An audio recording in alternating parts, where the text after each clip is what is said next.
In today's video, I'm going to teach you how to remove Steam streaming outputs. If you've ever noticed extra audio devices called Steam streaming speakers or Steam streaming microphone on your PC, those are virtual devices that Steam uses for remote play. They can be handy for streaming, but they may clutter your device list or confuse apps. I'll show you a quick way to disable them and a more permanent method to remove them from Windows, so you can choose what fits your setup best. Let's start with the fastest approach. Disabling the devices in Windows Sound Settings, press the Windows key and R together to open the Run box. Type msys.cpl and press Enter. This opens the classic sound panel, which is often quicker and clearer than the modern settings page. In the Playback tab, find Steam Streaming Speakers. Right-click it and choose Disable. This tells Windows to stop presenting that device to your apps. Now switch to the Recording tab.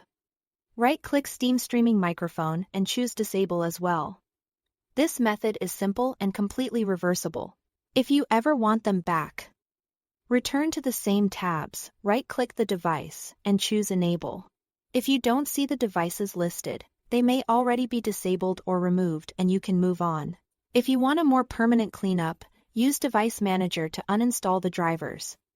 Right-click the Start button and select Device Manager. In the window that opens, expand Sound, Video, and Game Controllers. Look for entries named Steam Streaming Speakers and Steam Streaming Microphone. Right-click each one and select Uninstall Device. When the confirmation dialog appears, leave the Delete the Driver software for this device box unchecked if you plan to use Steam Remote Play later. Keeping that box unchecked removes the device now but preserves the driver, making it easier to bring back when you need it.